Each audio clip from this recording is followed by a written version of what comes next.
Perfect. I think that's well said. And getting actually down to the buy point, let's talk about the actual pivot point. Could you define that and talk about what you're looking for in the moment right before you're about to buy as the stock is passing through that pivot point?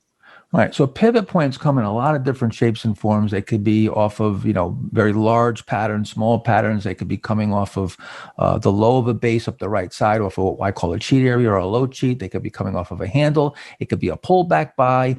There's a lot of different ways, but a pivot is an actionable point where it moves through a level, and that level signifies that that's the area that it's cleared for you to then start buying. The key is that you're trading from a perspective that you know what to expect. That's the whole key. The whole reason why I've dedicated myself to one strategy and one way for 37 years. I'm doing the same thing that I started. I do it better. I've perfected it over the years, and my skills gotten better.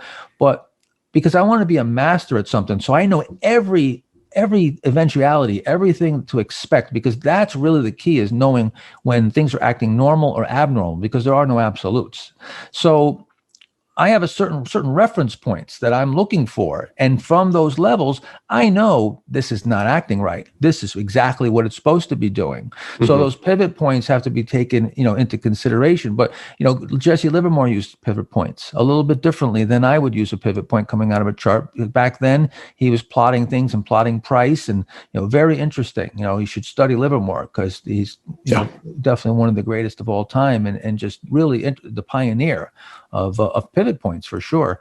And then O'Neill, of course, his work is phenomenal with moving through buy points and pivot points based on precisely what I'm talking about.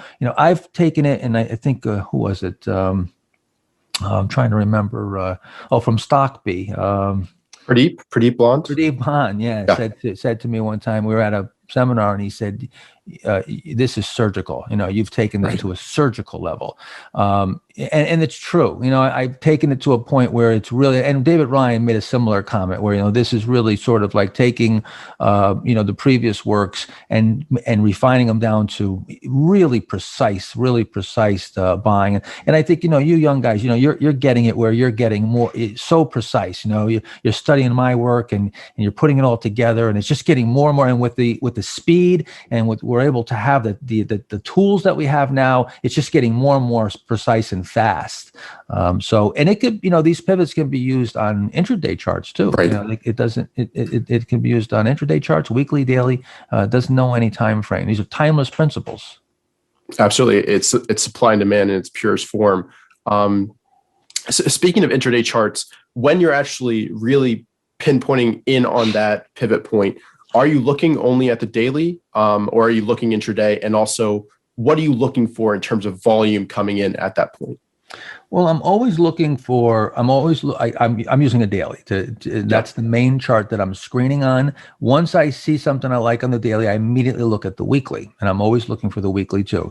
And it would take some time to really talk about, what I'm looking on both, but both are valuable. And then when I'm buying, I'm not looking at the intraday chart.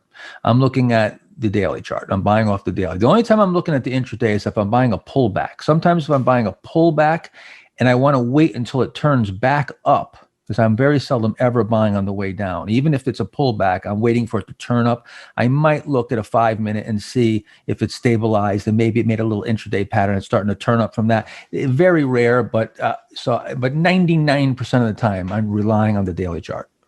Makes sense.